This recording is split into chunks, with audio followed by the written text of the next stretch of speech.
Welcome to Royalston Wildlife Chronicles. In this episode we have fun with a pair of thermal binoculars.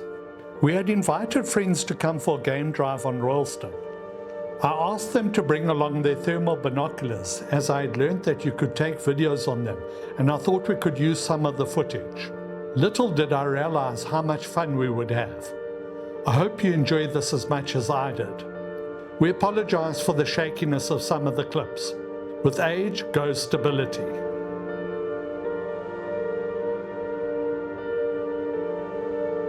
This was all shot on a dark, cloudy night. Here's a photo of what we could really see. To start with, we saw two scrub hares from our balcony. We gathered our equipment to go out, and before we could leave, the fallow deer pitched up and started eating on our front lawn. The first stop was next to the guardhouse tower on the hill behind our house. From this vantage point, we were able to see over the plains. We could immediately pick up a herd of blesbok running around below us.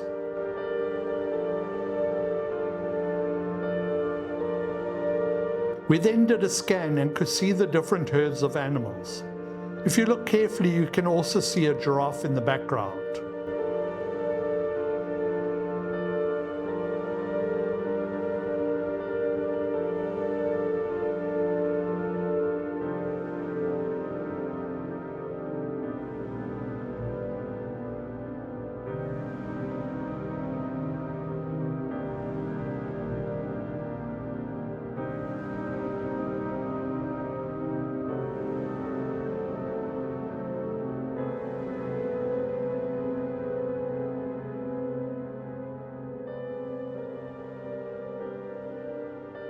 We also picked up two scrub hares running around on a nearby rise.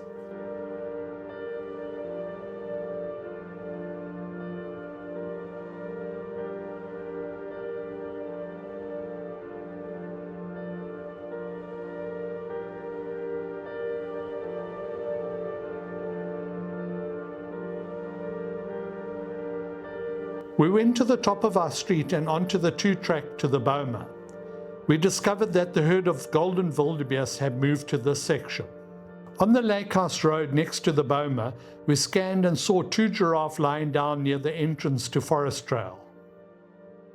On the way down towards the lakehouse, we spotted a female bushbuck tucking into her dinner. I was amazed at how beautiful the trees look on thermal imaging.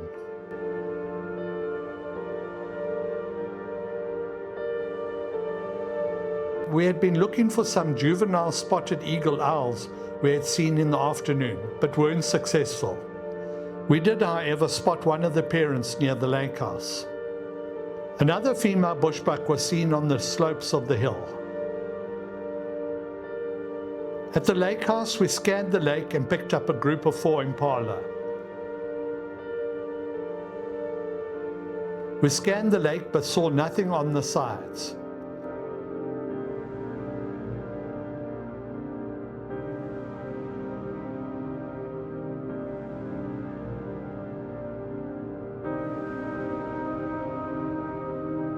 We then scanned the hill behind the lake. It is very dense, and although very beautiful, we picked up nothing.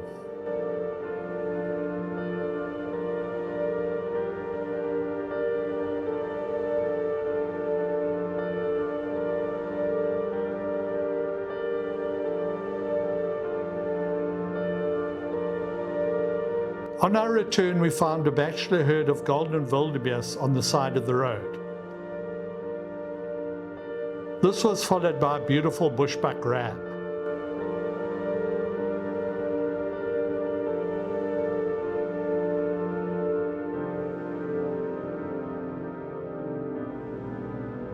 Further down the road, we found the Sinyala bull.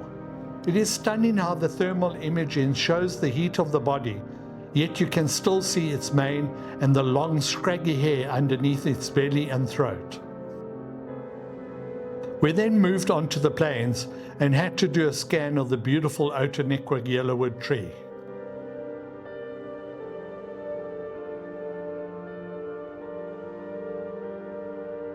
Further onto the plains, a blesbok herd ran off over a hill, while on the other side another herd ambled up the hill.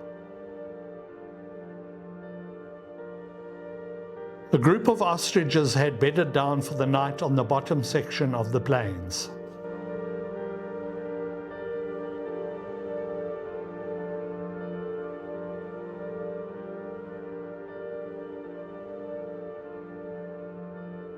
As we rounded a corner, we found this bachelor herd of waterbuck in the dried up section of the lake.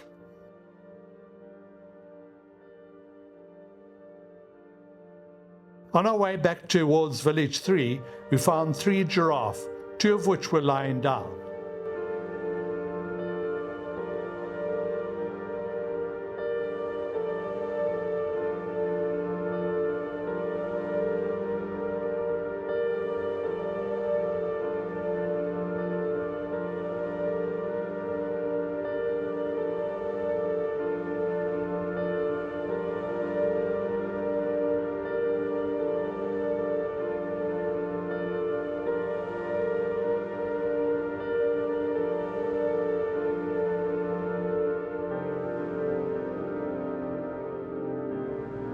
I was amazed at how well the thermal binoculars picked up the spotted thickney.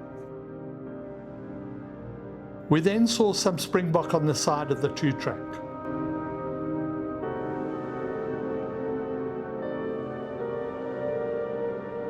My friend then told me he thought he had picked up a black-backed jackal on the opposite side of the plains, but he couldn't be certain. He told me he could pick up a limp on one of the front legs.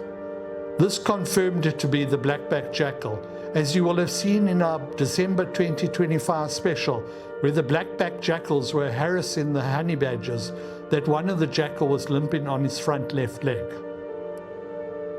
As we moved off the plains, we saw some blesbok doing what they do best, spooking each other and running around.